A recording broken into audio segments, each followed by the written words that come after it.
Hello everyone, स्वागत है आपका नवदीक्षा एजुकेशन पर। कैसे आप सभी? उम्मीद है आप सभी बढ़िया होंगे। तो अब आज हमारी क्लास 2 है परसेंटेज की। कल हमने क्लास 1 लगाई थी। मुझे पूरा भरोसा है आप लोगों ने वो क्लास देखी होगी और जो मैंने आपको याद करने के लिए कहा था परसेंटेज, वो परसेंटेज आपने याद भी किए होंगे। तो थोड़ा रिवाइज़ कर लेते हैं। जी, इम्पॉर्टेंट परसेंटेज है, मैंने कहा था इनको याद कर लेना। अब मुझे नहीं पता आप कैसे याद करोगे। अपनी जो पढ़ाई करने की जगह है वहाँ दीवार पर लगा लो, है ना, और डेली उसको देखते जाओ, तो धीरे धीरे वो आपको याद हो जाएगा। ठीक है, या लिख लिख के प्रैक्टिस करो। तो मैं एक बार रिवाइज़ कर देता हूँ। 1/2 50%, 1/3 है ना, 33 से 1/3%, 1/4 की वैल्यू कितनी 25%। ये तो 1/5 20% सबको पता है ना, बहुत यूज़ होते हैं। 1/6 16 से 2/3%, 1/7 14 से 2/7%, वैसे 1/8 12 से 1/2%, और 1/9 11 से 1/9%, और 1/10 10%। ठीक, अब ये डायरेक्ट यूज़ करेंगे हम आज, बोलना मत बताए नहीं। वैसे ही जैसे कि 1/13 की वैल्यू क्या हो जाएगी 7 से 9/13, 1/8 की 5 से 5/9। ये सब आपको याद कर लेना है ना, जितने मैंने दिए एटलीस्ट इतने तो आपको याद होना चाहिए। अब चलते हैं कुछ बेसिक कॉन्सेप्ट पे, फिर से आपको मैं रिवाइज़ करा देता हूँ। जैसे कि मैं आपको कल 2 बार बता चुका हूँ, है ना, सक्सेसिव परसेंटेज चेंज। ठीक है, अगर कोई निश्चित संख्या ए प्रतिशत से बढ़ती है और बी प्रतिशत से बढ़ती है, तो डायरेक्ट इसका फॉर्मूला क्या होता है, A plus B plus A B बटे 100। ठीक है, और इसके लिए मैंने माइनस वाला भी आपको कल बता दिया था, जहाँ माइनस रहेगा वहाँ माइनस रख देना, बस इतनी सी बात है। अब बोलोगे सर कि अगर 3 दी हो तो 3 परसेंटेज चेंज दिए हो तो, कि A% बढ़ती है, B% बढ़ती है संख्या, और C% बढ़ती है। इसके लिए भी फॉर्मूला होता है A plus B plus C plus AB plus BC plus CA बटे 100 धन इसके आगे का है ना, लिख देते ABC बटे 10,000।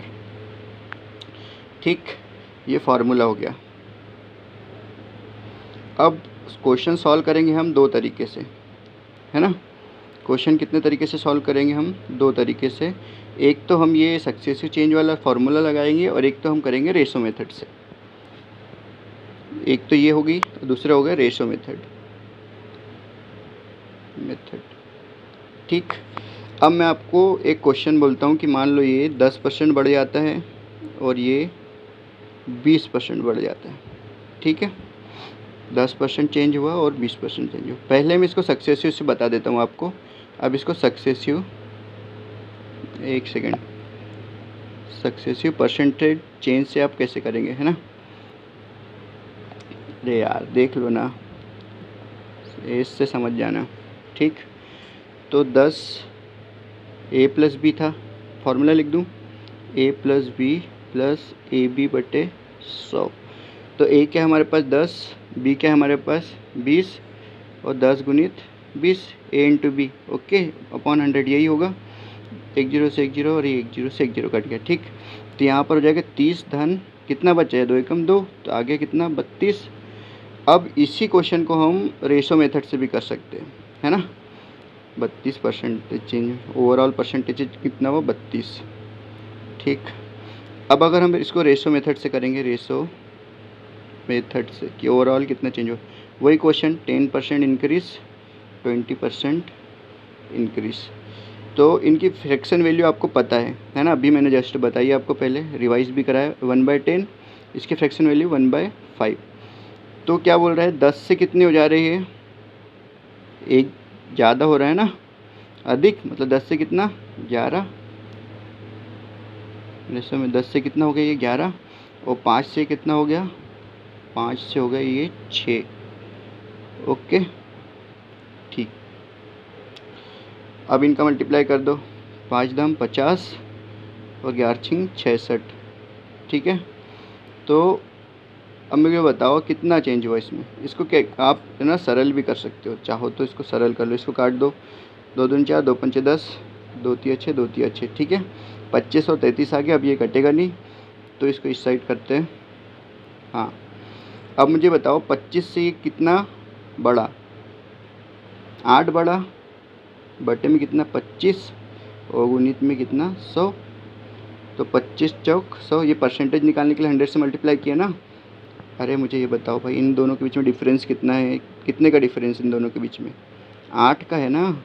इन दोनों के बीच में 25 में से मतलब 33 में से 25 का 8 का, तो 25 में 8 बढ़ा दिया जब 33 हुआ है, इसलिए जितना बड़ा ऊपर लिख दिया।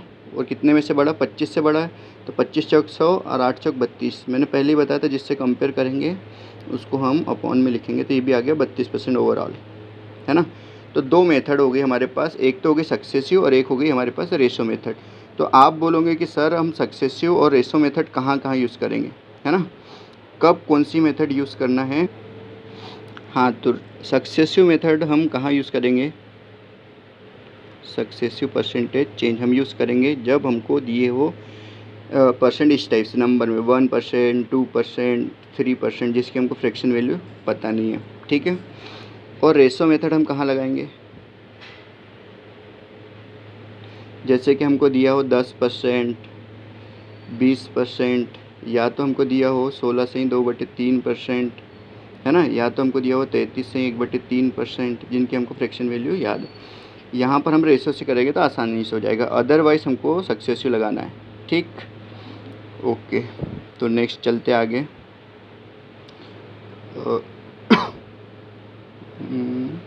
अच्छा, एक बार सक्सेसिव बता देता हूँ, जैसे कि सेम दिया है आपको 1% बढ़ेगा, फिर 1% बढ़ेगा, फिर 1%। आप ये 3 दिए तो तीनों के लिए मैं बता दूँ, जैसे मैंने तीनों के लिए क्या फार्मूला बताया था आपको, a प्लस, ये याद रख लेना, है ना, वहाँ पर अभी जगह नहीं थी, अब यहाँ मैं प्रॉपर लिख देता हूँ, एक second, a plus b plus c plus ab plus bc plus ca upon 100 plus abc upon 10,000, ठीक। ये फार्मूला है। अगर हमको सेम दिए रहे तो ये फार्मूले को हम ऐसे चेंज कर सकते हैं, जैसे ये भी a, तो ये कितना हो जाएगा, पेन चेंज कर लेते हैं, ये हो जाएगा 3a प्लस, है ना, a square a square a square, क्योंकि सब a है तो 3a स्क्वायर, है ना। यहाँ पर क्या बनेगा, a क्यूब। तो इसके लिए डायरेक्ट एक फार्मूला बन जाता है, हम डायरेक्ट, या फिर ट्रिक बोल लो आप, डायरेक्ट कैसे कर सकते हैं, 3a point 3a square 3a Q. यहाँ पर 2 नंबर लेना है, यहाँ भी 2 नंबर लेना है, सिंगल चलेगा, ठीक है। जैसे 1 का कर लें, ओके, या फिर हम रो ये ले लेते, जैसे 1 का ही कर लो, 1 × 3 करेंगे इतना जाएगा, a की वैल्यू तो ये 1 ही है ना। अरे समझो भाई, a की वैल्यू यहाँ पर 1 है ना, 1%, 1%, 1%, ओके। तो चलो अब क्या करेंगे, हम 3 में a का मल्टीप्लाई करेंगे तो 3 आएगा, ठीक है। a क्यूब कितना होता है, वो a स्क्वायर, a स्क्वायर मतलब 1 का स्क्वायर करेंगे तो 1 का स्क्वायर 1, 3 एकम 3, लेकिन यहाँ 3 नहीं लिखना, हमको 2 संख्या लिखना है, तो हम यहाँ 0 बढ़ा देंगे तो 03, ओके। 2 अंक लिखना है यहाँ पर, आ गए तो अच्छा है, नहीं आए तो 0 लगा के लिखना है, ठीक। एक सेकेंड, क्या हुआ, है ना। अब a क्यूब कितना होता है भाई, 1 का क्यूब 1 ही होगा, तो यहाँ पर भी 2 संख्या आनी चाहिए, तो 01 3.0301, ओके। अब अगर हम यहाँ पर ले ले 2%, है ना, एक एग्जांपल और बता देता हूँ तो कोई डाउट नहीं बचेगा। अगर हम यहाँ पर ले ले 2% 2% और 2%, ठीक है। हमको क्या लिखना है, 3a पॉइंट लगाना है, इसके बाद 3a स्क्वायर, एक ये आपको बहुत काम आएगा, है ना, आगे है SICI में भी, तो ध्यान रखना। 3a 3 दूनी 6 हो गया, ठीक है, पॉइंट 2 दूनी 4, 4 3 12, 12 आ गया, 2 अंक आ गए, तो जब 2 अंक आ गए तो आपको यहाँ पर कुछ करने की ज़रूरत नहीं है, ठीक। आगे क्या है भाई, a क्यूब 2 दूनी 4, 4 दूनी 8, 8 आया, है ना, 2 का क्यूब 8 होता है, तो उसके सामने 0 लगाना पड़ेगा क्योंकि 2 अंक लेना है, तो ये इसका आंसर आ गया। तो ऐसे हम हल कर सकते हैं। चलो अब क्वेश्चन पर चलते हैं ना। ठीक है, पहला क्वेश्चन है, एक संख्या में 25% की वृद्धि की जाती है और फिर 16% की कमी की जाती है, तो संख्या का अंतिम मान क्या होगा? कितने प्रतिशत की ओवरऑल वृद्धि होगी या कमी होगी, ये हमसे पूछ रहा है। सेम अभी जो मैंने एग्जांपल दिया, देखिए टीयर 2 में आया है ना, मेंस में आया वाला क्वेश्चन है, तो क्वेश्चन सभी रेलेवेंट है और बहुत ही अच्छे क्वेश्चन जो आपके एग्ज़ाम में भी देखने को मिलेंगे, इसी टाइप क्वेश्चन है ना, ऐसा नहीं कि आए नहीं है। अब इसमें सक्सेस ही लगा दो डायरेक्ट, फॉर्मूला लिख देता हूँ, a + b + ab/100। तो a हमारे पास 25% की वृद्धि तो धन में ही रहेगा 25, प्लस b हमारे पास 16% की कमी है तो -16। इसको डायरेक्ट कर सकते हैं, पर अभी क्लास हमारी स्टार्टिंग की है, कई लोगों को बेसिक समझ नहीं आता। कल एक कमेंट भी आया था कि सर बेसिक से बताइए, तो थोड़ा सा ऐसे लिख देते हैं ना, प्लस 25 a का मान और b माइनस में आएगा -16/100। ठीक, तो 25 - 16 धन और ऋण ऋण हो गया, और ये धन और ऋण ये भी ऋण होगा, ऋण 25 × 16/100। इतनी स्टेप पेपर में नहीं करना है ना, याद रखना, अभी समझाने के लिए करे, बल्कि यही आंसर आ जाना चाहिए। तो 25 में से 16 घटा दो, कितना बच गया भाई? 9 बचा, माइनस 16 × 5 = 80 के 0 हासिल गया 8, 16 दूनी 32 और 8 40, 400/100 है, 2 0 से 2 0 काट दो, कितना आ गया आपके पास? 5। तो 5 धन में आया कि ऋण में आया? 5 आपके पास धन में आया, मतलब 5% की क्या होगी? वृद्धि होगी, तो 5% की वृद्धि इसका आंसर होगा। ठीक है, ओके, मेरे हिसाब से कोई डाउट नहीं होना चाहिए। अगले क्वेश्चन पे चलते हैं। अगला क्वेश्चन है, प्रत्येक 30% की 2 क्रमिक वृद्धि और प्रत्येक 30% की 2 क्रमिक कमी से कितने प्रतिशत अधिक है? देखो भाई, यहाँ पर 30% की 2 कमी, मतलब 30% पहले बढ़ा फिर 30% बढ़ा, दो मतलब वृद्धि निकालना, 30% की 2 क्रमिक वृद्धि, उसके बाद 30% घटा भी है, फिर 30% और घटा है, तो मतलब ये क्रमिक कमी भी निकालना है हमको 30% की। फिर ये बताना है कि क्रमिक कमी से कितने प्रतिशत अधिक है जो वृद्धि हुई है वो, है ना। ओके, तो पहले हम वृद्धि निकाल लेते हैं। तो वृद्धि निकालने के लिए हमको पता है 30% की क्या हुई है यहाँ पर वृद्धि, और फिर 30% की यहाँ पर वृद्धि हुई है। तो क्रमिक वृद्धि निकालेंगे, फॉर्मूला वही आपको पता है, 30 + 30 + 30 × 30/100, 2 0 से 2 0 काट दो, कितना हो गया ये? 60, और ये 60 हो गया, प्लस 3 × 3 = 9, 9, तो कितना आ जाएगा? 69। ओके, ये वृद्धि आ गई।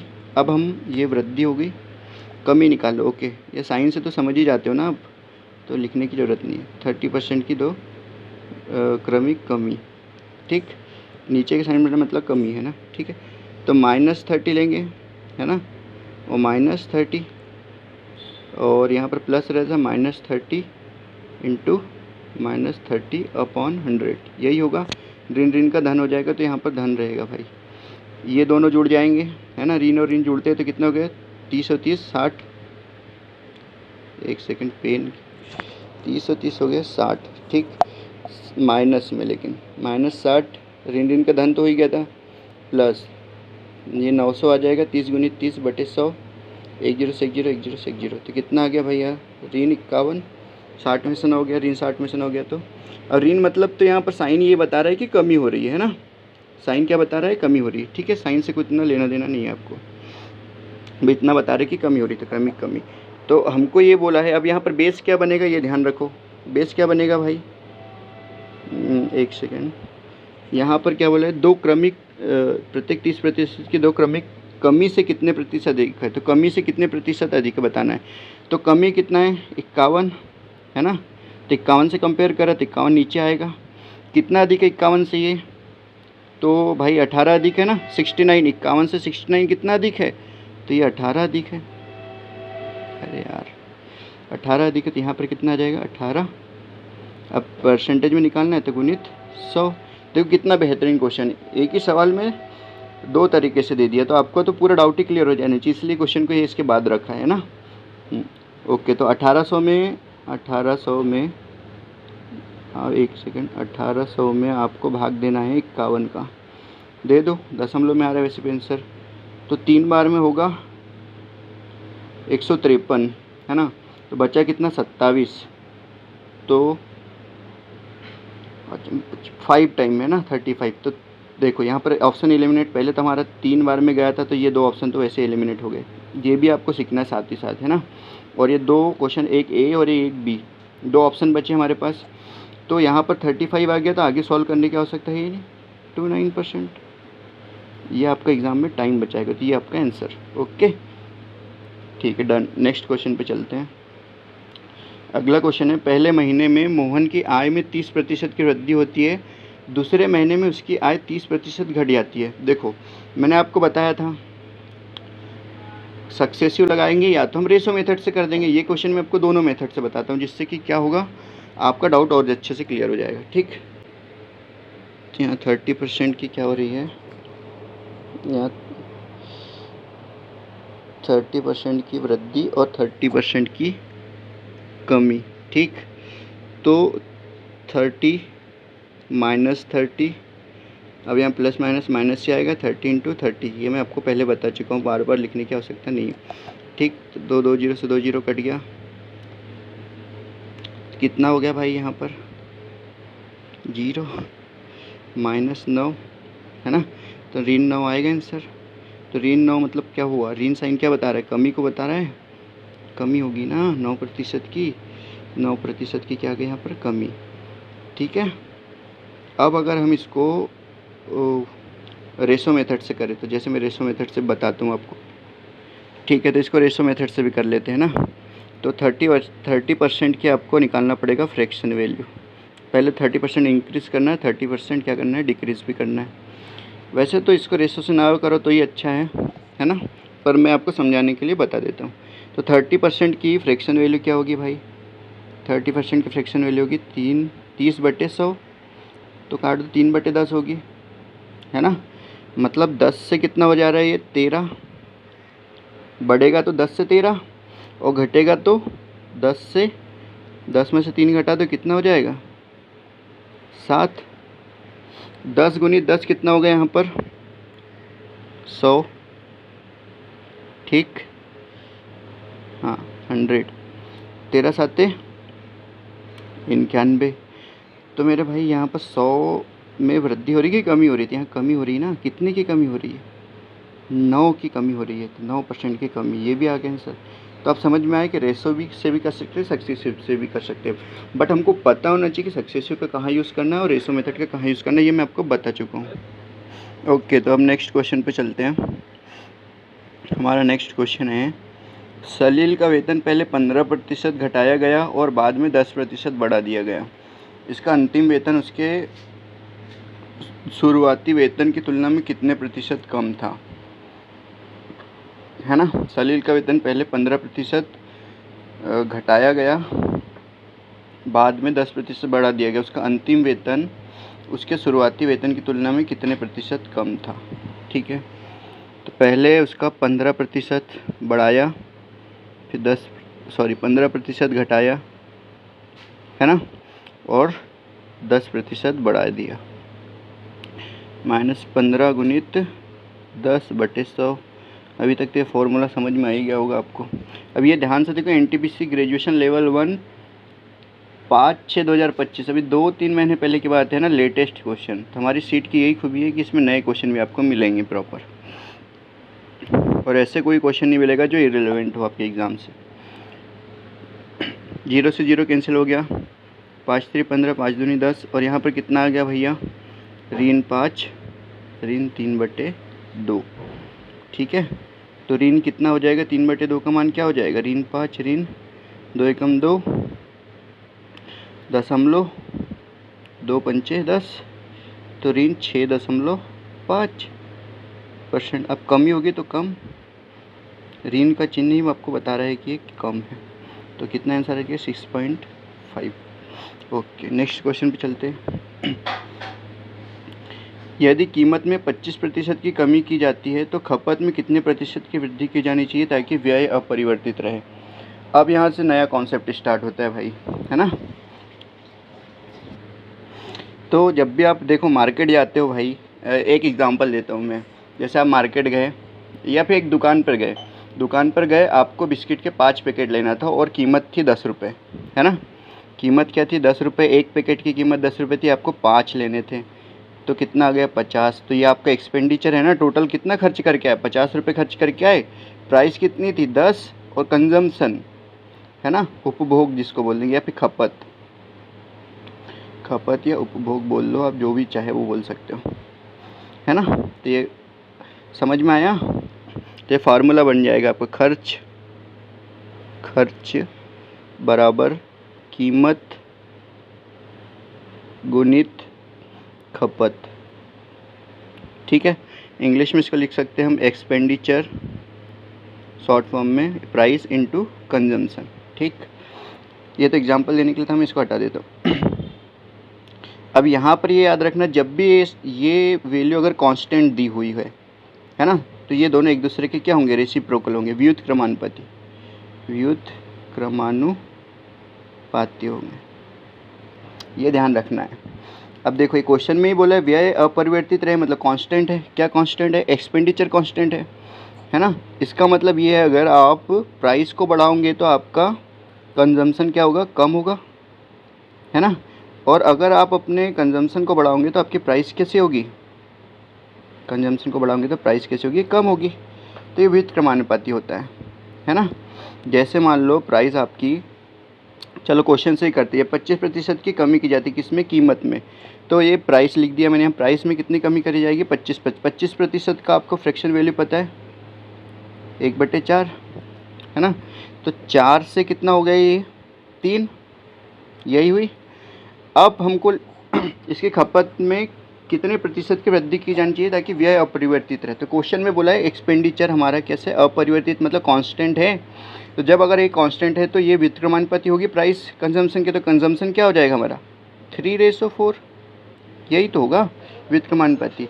अब हमको बताना है कितने प्रतिशत की वृद्धि की जानी चाहिए, तो कितने प्रतिशत की वृद्धि हुई, यहाँ 3 से कितना हुआ है कंजम्पशन, या तुम खपत बोल लो भाई, जो लगे वो बोलो, लेकिन 3 से कितना हुआ 4, मतलब 1 बड़ा है कितने पे 3 पर।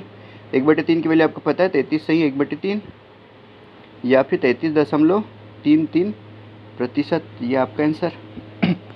इसको बहुत ही ध्यान से याद रखना है आपको, है ना, आगे काम आएगा। चलो थोड़ा सा ये क्वेश्चन में एक्स्ट्रा चीज़ दी है तो थोड़ा टफ हो जाता है ये क्वेश्चन, लेकिन हम इसको करते बड़ी आसानी से। यदि चीनी के मूल्य में 12% की कमी होने के कारण अक्षत 1200 रुपये में 7 किलोग्राम चीनी अधिक खरीद सकता है ना, तो चीनी का वास्तविक मूल्य ज्ञात कीजिए दशमलव के 2 निकटतम स्थान तक। ओके, तो आपको पता ही है, बार बार फॉर्मूला लिखता हूँ कि आपको याद हो जाए। खर्च बराबर क्या होगा, कीमत गुणित खपत, ठीक है। या फिर आप लिख लो expenditure is equal to price into consumption. ठीक, तो आपको प्राइस 12% कम कर दी है, मतलब 100 से कितना कर दिया 88, यही हुआ। आप इसको जितना ज़्यादा सरल कर लो उतना अच्छा है ना।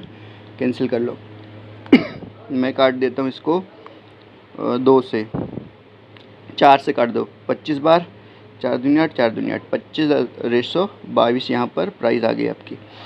तो कंजम्पशन क्या होगा मेरा भाई, इसका व्युत्क्रमानुपाती, है ना, क्योंकि यहाँ पर खर्च दिया है आपको 1200 रुपये जो कि एक कांस्टेंट वैल्यू है। तो कंजम्पशन कितना हो जाएगा 22:25, यही होगा। कितना बढ़ रहा है ये यूनिट में, कितना बढ़ा, 22 और 3 25, तो 3 बढ़ा। तो 3 यूनिट की वैल्यू कितनी किलोग्राम में, 7 किलोग्राम चीनी अधिक खरीदता है ना, तो 7 किलोग्राम में कितनी, 7 किलोग्राम। ओके ठीक है भाई, तो 1 की वैल्यू कितनी आ जाएगी 7/3 kg। अब हमको क्या बोला उसने, वास्तविक मूल्य, है ना। तो वास्तविक जो स्टार्टिंग का होता है वो, तो वास्तविक खपत क्या होगी, हम यहाँ से क्या निकाल लेंगे पहले वास्तविक। अब क्यों निकाल रहे ये भी मैं बताऊँगा आपको। वास्तविक खपत कितनी होगी, पहला सवाल इसलिए ज़्यादा लिख के समझा रहा हूँ, बाकी पेपर में ऐसा नहीं करना इतना ज़्यादा, शॉर्टकट में करना है ना। आधी चीज़ें तो आपके मन में हो जानी चाहिए। तो वास्तविक खपत कितनी होगी, वास्तविक खपत कितनी 22, और तो 1 का मान 7/3, तो 22 का मान कितना हो जाएगा 22 गुनी 7/3। ओके, और हमको मूल्य निकालना है ना। देखो फॉर्मूला हमारे पास है एक्सपेंडिचर एक सेकंड, इसी से निकाल लो। Expenditure is equal to price into consumption. तो यहाँ से हम प्राइस निकालेंगे तो प्राइस इज इक्वल टू क्या हो जाएगा, एक्सपेंडिचर अपॉन कंजम्पशन। तो हमको एक्सपेंडिचर पता होना चाहिए प्राइस निकालने के लिए, कंजम्पशन पता होना चाहिए। तो वास्तविक खर्च कितना है कुल इसका 1200, और कंजम्पशन कितना है इसका, वास्तविक कंजम्पशन 22 गुनी 7/3, ये हमने निकाला है। तो हम यहाँ पर रख देंगे, ठीक है, ये समझाने के लिए था। तो हमको पता है यहाँ पर वास्तविक मूल्य बराबर से क्या हो जाएगा भाई, 1200 रुपये इसका क्या है खर्च, फॉर्मूला लिख दूँ क्या, okay, price is equal to expenditure upon consumption. तो प्राइस निकालना है हमको, ओरिजिनल प्राइस है ना, original price is equal to expenditure कितना है भैया 1200 दिया था, और कंजम्पशन 22 गुणित 7/3। अब ये बट्टे में 3 है तो ये ऊपर चले जाएगा, ठीक। तो ये 3 को हम ऊपर भेज देते हैं, ये हो गया, ठीक है। अब यहाँ पर कैंसिल करो और आंसर लाओ। तो 2 एकम 2 2 एकम 2 2 इचिंग 12 है ना, 11 7 77 आ गया नीचे, और ऊपर कितना है 6 3 18, 1800/77। हल करो भाई, पॉइंट में आंसर आएगा, है ना, ऑप्शन भी पॉइंट में है। तो कितने बार में, तो 2 बार में तो ये हो गई होगा 154। तो कितने बच गया है 26, है ना, तो 260 3 टाइम, है ना। तो 3 2 3, तो इसको इतनी हल करने की आवश्यकता है क्योंकि इधर आगे कुछ भी नहीं ऑप्शन में। तो ठीक है, 23.38 हमारा आंसर, है ना। ऐसे आपका ऑप्शन अगर दूर दूर है तो आपका ऐसे आंसर आ जाएगा और टाइम भी बचेगा, ओके, ठीक है। आगे भी ऐसे सवाल आएंगे, भी टेंशन मत लो, तो रिपीट कर देंगे तो आपको समझ में आ जाएगा, है ना, थोड़ा सा कन्फ्यूजिंग है। चलो देखो, ये क्वेश्चन भी वैसे ही है। चावल की कीमत में 20% की कमी एक व्यक्ति को 450 रुपये में 50 किलोग्राम अधिक चावल प्राप्त करने में सक्षम बनाती है ना। The reduction of 20% in the price of the rice enables a person to obtain 50 kg more for rate 450। Find the original price of rice per kg. यहाँ भी वही पूछा, ओरिजिनल प्राइस, है ना, मूल मूल्य बोलो या वास्तविक मूल्य बोलो, बात एक ही है। तो चावल की कीमत में आपको फार्मूला पता है, expenditure is equal to price into consumption. जब एक्सपेंडिचर हमारा कांस्टेंट होता है तो प्राइस और कंजम्पशन एक दूसरे के क्या होते हैं, रेसिप्रोकल होते हैं, रेसिप्रोकल, ठीक, बता चुका हूँ मैं। तो यहाँ पर 450 रुपये हमारा एक्सपेंडिचर फिक्स है। तो प्राइस में क्या बोला है उसने, 20% की कमी, तो 20% की फ्रैक्शन वैल्यू आपको पता है 1/5। तो 5 से कितना हो गया भाई ये 4। तो कंजम्पशन क्या हो जाएगा इसका उल्टा, मतलब व्युत्क्रमानुपाती 4:5, यही होगा, ठीक है भाई। इसके कंजम्पशन कितना बढ़ रहा है 1, है ना, यूनिट में, और इस यूनिट की वैल्यू कितनी दी, 50 किलोग्राम अधिक चावल खरीद रहा है ना, 50 किलोग्राम अधिक चावल की खपत करेगा वो। तो कंजम्पशन 1 की वैल्यू कितनी होगी 50 kg, ओके, 1 की वैल्यू होगी हमारे पास 50 kg, ठीक है। तो वास्तविक मूल्य निकालना है तो हमको वास्तविक खपत भी निकालना पड़ेगा ना, मूल खपत या कंजम्पशन बोल लो, कितना आ जाएगा 4 गुणित 1 की वैल्यू 50 है तो ये 4 है ना मूल खपत, ओके, ये अलग पेन से कर देते, ये 4 है। तो यहाँ पर आपको 4 से गुना करना पड़ेगा 50 में, है ना, kg। तो कितना आ जाएगा आपके पास 200 kg, ठीक है। और प्राइस तो आपको दी, तो एक्सपेंडिचर तो आपको दिया ही हुआ। तो प्राइस इज इक्वल टू क्या होता है, price is equal to expenditure upon consumption, total expenditure upon total consumption. कितना है मूल मूल्य निकाल, 450 हमारे एक्सपेंडिचर है और कंजम्पशन हमारे पास 200 kg, है ना, वो भी ओरिजिनल। ये ओरिजिनल प्राइस निकाल रहे हो, 0 से 0 काट दो, तो 2 से 2 दूनी 4, 2 दूनी 4, 2 पंचे 10, बट्टे में हमारे पास 2 से हमने काट दिया इसको, 10 बार में कटा तो नीचे 10 है, तो पॉइंट 1 यहाँ था तो इधर आ जाएगा, है ना, एक स्थान और इधर आएगा क्योंकि 10 है, 1 0। ये आपको पता होना चाहिए भाई, अगर पता नहीं था अपने बेसिक्स क्लियर करो पहले कैलकुलेशन के।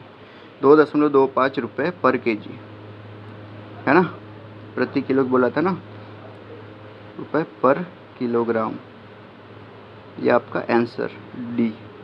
ठीक, चलो अगले क्वेश्चन पे चलते हैं। एक प्याज की कीमत 60 रुपये प्रति किलोग्राम से बढ़कर 75 रुपये प्रति किलोग्राम हो जाती है, तो एक परिवार को प्याज की खपत में कितने प्रतिशत की कमी करनी होगी ताकि उसका खर्च अपरिवर्तित रहे। तो यहीं पर देखो, खर्च अपरिवर्तित रहे, इसका मतलब खर्च क्या है, इसका कांस्टेंट, एक्सपेंडिचर इसका क्या है, कांस्टेंट। तो आपको फार्मूला पता है, expenditure is equal to price into consumption. अगर ये कांस्टेंट है तो प्राइस और कंजम्पशन एक दूसरे के रेसिप्रोकल होंगे। तो प्राइस कितना दिया भैया, 60 से बढ़कर कितना हो जाता है, 75, है ना।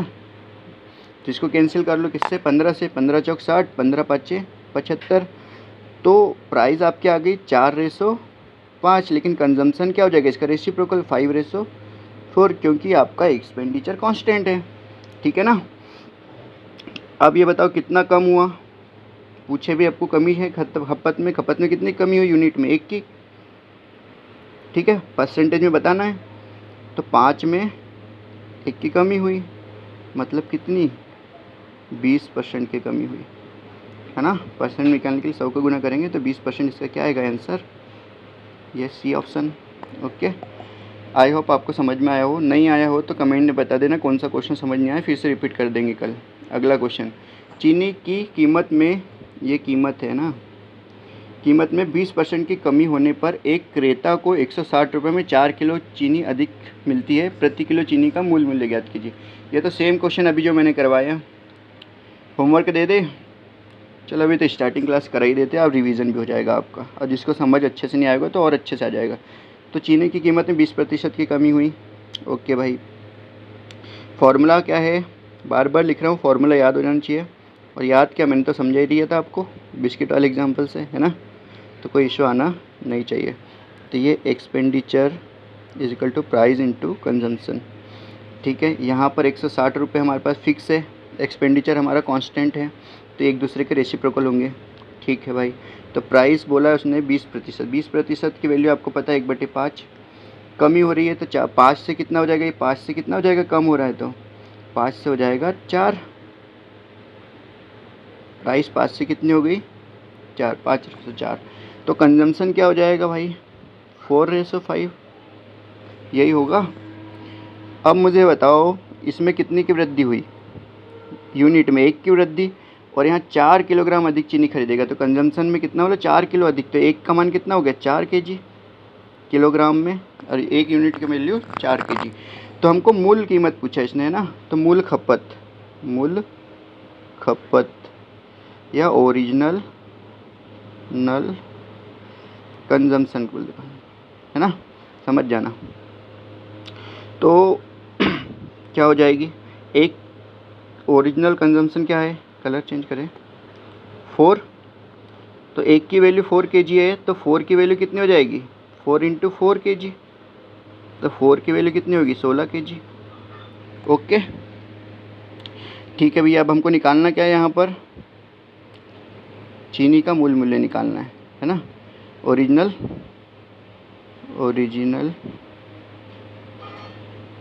प्राइस हमको पता है, और total expenditure upon total consumption. तो क्या है भाई, यहाँ पर टोटल एक्सपेंडिचर 160 रुपये, है ना, और कंजम्पशन हमने निकाल लिया है। क्या है मूल खपत आपकी, 16 ग्राम, है ना, 16 किलोग्राम। तो 16 से 160 को काटेंगे तो 10, तो 10 रुपये आ गया इसका पर kg, है ना, ओरिजिनल मूल्य। ओके, नेक्स्ट क्वेश्चन पे चलते हैं। चलो ये देखो, ये भी एनटीपीसी का क्वेश्चन है, अभी इसी साल का, तो लेटेस्ट क्वेश्चन भी हमने रखे हुए हैं। क्वेश्चन क्या बोल रहा है, महेश को पहले वर्ष में अपनी बिक्री राशि में 2% की वृद्धि और दूसरे वर्ष में 20% की वृद्धि प्राप्त होती है।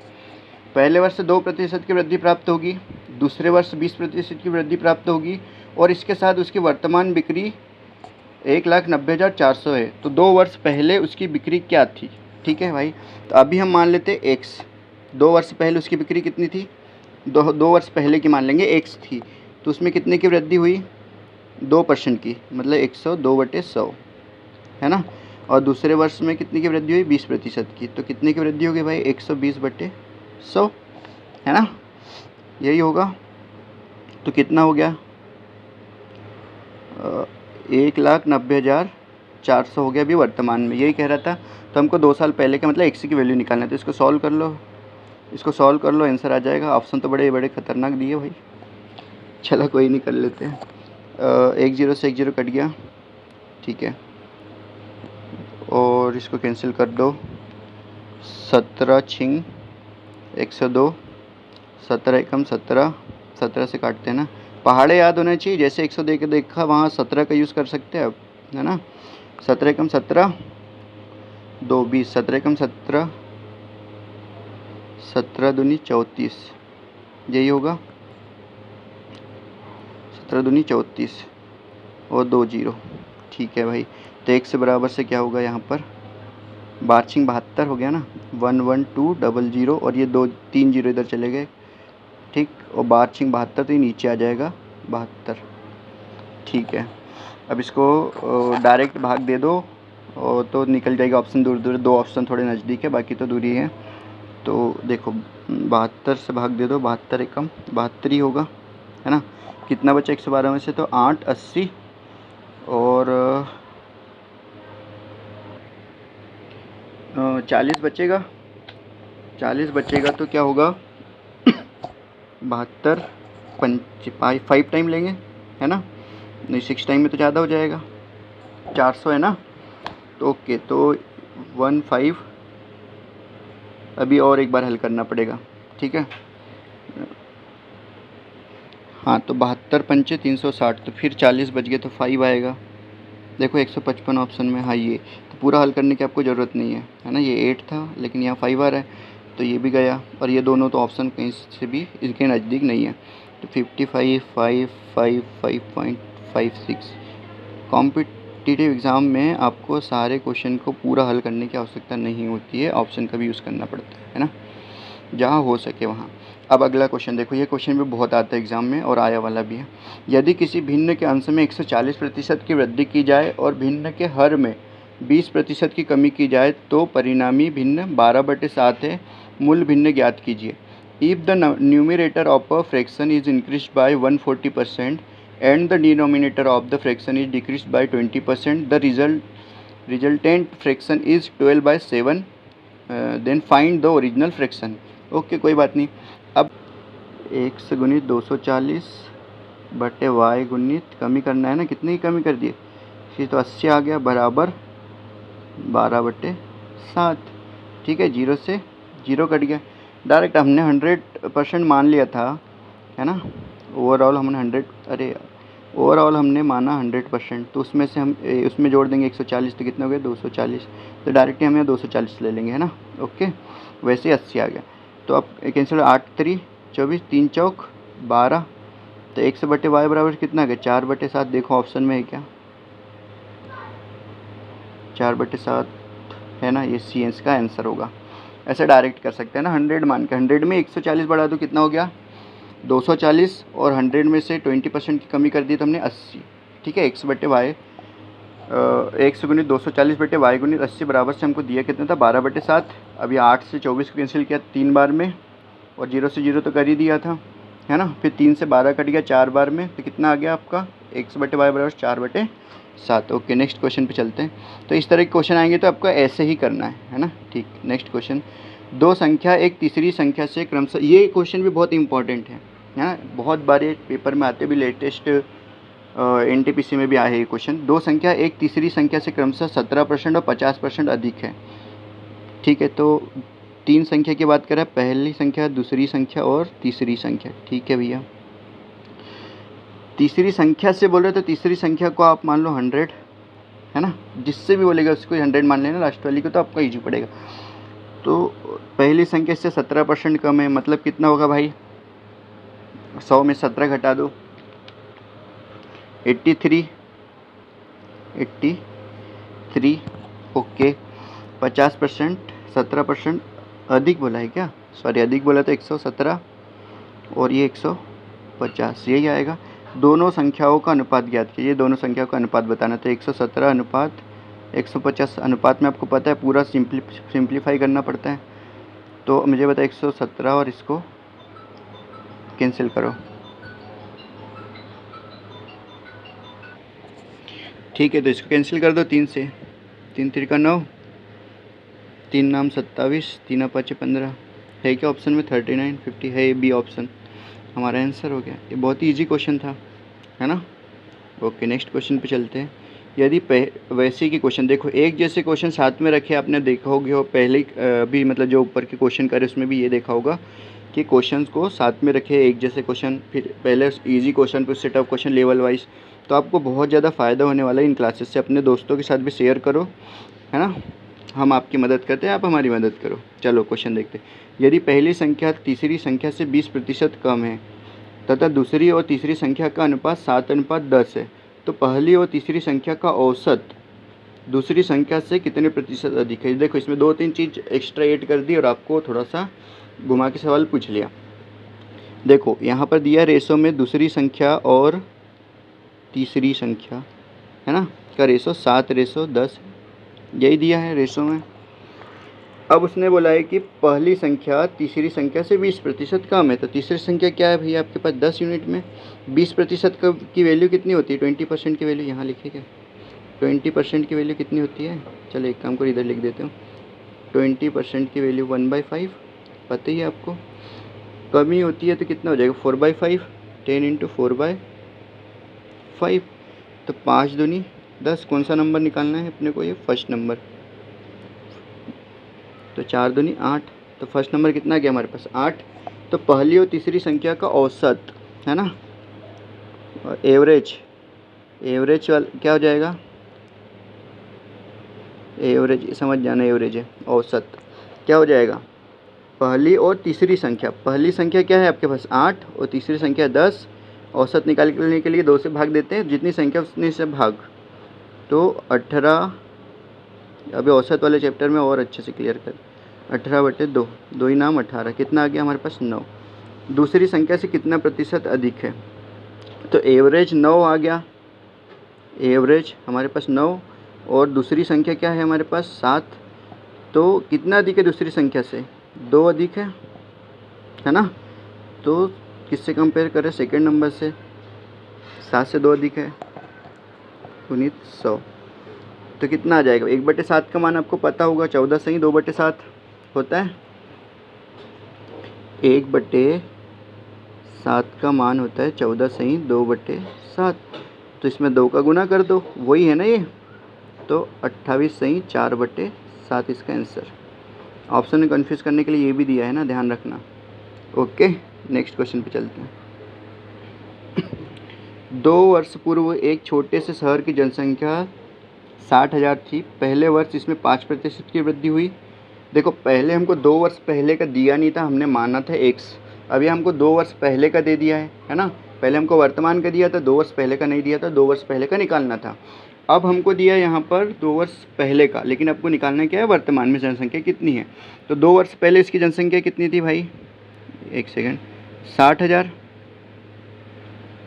ठीक, पहले वर्ष इसमें 5% की वृद्धि हुई, तो 105/100। लेकिन महामारी के कारण दूसरे वर्ष इसमें 10% की कमी आई, मतलब 90/100। 100 में 10% कम 90। ओके, तब हल कर लो। 2 0 से 2 0, ये 4 के 4 0 कैंसिल हो गए। ठीक है, अब मल्टीप्लाई करना है। 9 × 54, 105 गुणित 540। अब मल्टीप्लाई कर लो, आपका आंसर आ जाएगा। ठीक है, आपको जैसा लगे वैसे मल्टीप्लाई करो अभी। चलो मल्टीप्लाई कर लेते हैं इसको हम। 50। ओके,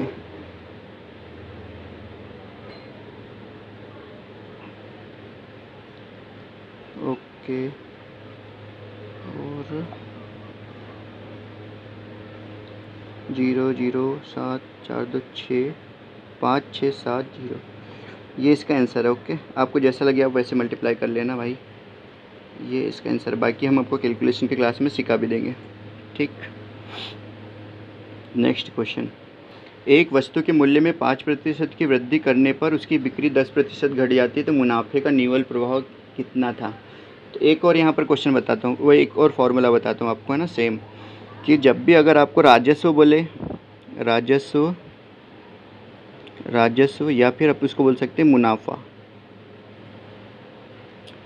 कब होगा? जैसे आप कोई मूवी देखने जाते हो तो थिएटर वाला कैसे कमाता है भाई? तो जो बिक्री मतलब जो मान लो पर सीट की वैल्यू कितनी है, टिकट की वैल्यू 10 रुपये या 15 रुपये मान लिया है ना। वहाँ पर कितने लोग गए?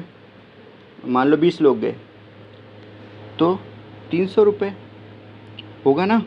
मतलब कीमत गुणित बिक्री कितनी हुई। कीमत कितनी बताई मैंने आपको? 15 थी और बिक्री मान लो 20 लोग गए, वहाँ पर 20 टिकट बिकी थी तो 300 का होगा। इसको इस टाइप से ये होता है। यहाँ भी अगर ये राजस्व मुनाफा अगर हमारा क्या होगा, कांस्टेंट होगा, तो ये दोनों एक दूसरे के क्या होंगे? विपरीत। विपरीत मतलब व्युत्क्रमानुपाती कहना चाह रहा हूँ, व्युत्क्रमानुपाती, रेसिप्रोकल। ठीक है, ओके। तो फिलहाल तो इसमें इसका यूज़ नहीं है। 5% की वृद्धि कर दो, फिर बिक्री मूल्य में 10% घट जाती है। जब भी ये निकालना होता है हमको और इन दोनों का, तो आप डायरेक्ट भी कर सकते हो। इसमें क्या लगा सकते हो? सक्सेसिव लगा दो, सक्सेसिव। तो 5% की वृद्धि, 5 माइनस 10% घटाना है और माइनस आ जाएगा 5 गुनी 10/100। 1 0 से 1 0 कट गया, 5 दूनी 10। तो यहाँ पर ऋण 5 ऋण 1/2 का मान कितना होता है? 0.5 -5 माइनस 0.5 इजकल टू -5.5। तो माइनस से तो कमी होगी ना, 5.5 की कमी, ये बी ऑप्शन। ठीक है, अब चलो नेक्स्ट क्वेश्चन पे। जब एक वस्तु की कीमत 25% कम कर दी गई तो इसकी बिक्री 1% बढ़ गई। यदि राजस्व प्राप्ति में 20% की वृद्धि हो तो 1 का मान ज्ञात कीजिए। मैंने अभी आपको बताया फॉर्मूला। राजस्व, एक सेकेंड यार, पेन ना। राजस्व बराबर कीमत गुणित बिक्री, यही बताया। ठीक है, पहले भी हम इस टाइप का देख चुके हैं। अगर ये कांस्टेंट है तो दोनों एक दूसरे के रेसिप्रोकल होंगे। ठीक है, अब इसमें एक नई चीज़ आपको सीखने को मिलेगी। जैसे कि आपको देखो 25 यहाँ पर क्या दिया है, बस कीमत में, प्राइस में क्या हुआ है? 25% की कमी। 25% का क्या होता है? Fraction value 1/4। तो 4 से कितना हो गया? ये 3। ठीक है, इसकी बिक्री 1% बढ़ गई। अभी इसको छोड़ दो, बिक्री मतलब यहाँ पर क्या हो जाएगी? सेल। इसका सेल हमको पता नहीं है, अभी रहने दो। और राजस्व है ना, इन दोनों को मल्टीप्लाई करने से आएगा ना, इन दोनों को मल्टीप्लाई करने से। तो जो रेवेन्यू बोल लो आप इंग्लिश में, तो रेवेन्यू में 20% की वृद्धि होगी, है ना। तो 20% की फ्रैक्शन वैल्यू 1/5। तो 5 से कितना हो गया? 6 हो गया। ठीक है, ध्यान दो, इन दोनों का मतलब, ये पेन लेके समझाता हूँ। इन दोनों का यहाँ पर जो नंबर रहेगा, यहाँ पर जो नंबर रहेगा, इसका और इसका मल्टीप्लाई करने पर ये आएगा राजस्व, इसका और इसका मल्टीप्लाई करने पर ये आएगा राजस्व। Okay, done. तो अगर आपको जब भी ये बिक्री मूल्य निकालना रहे या फिर मान ले प्राइस, कंजम्पशन एंड एक्सपेंडिचर रहता, तो हमको यहाँ पर क्या निकालना होता? कंजम्पशन। अगर एक्सपेंडिचर हमारा कांस्टेंट नहीं रहता, बढ़ रहा होता, तो हमको इसको निकालना रहता। तो यहाँ पर हम TDF गुना करेंगे, समझ रहे हो। तो 5 का गुना 3 के साथ करेंगे, 5 का गुना 3 के साथ तो कितना आ जाएगा? 15। और 6 का गुना 24 के साथ करेंगे तो कितना आ जाएगा? 6 चौक 24। अब ये मैं दूसरे पेन से लिख देता हूँ, है ना।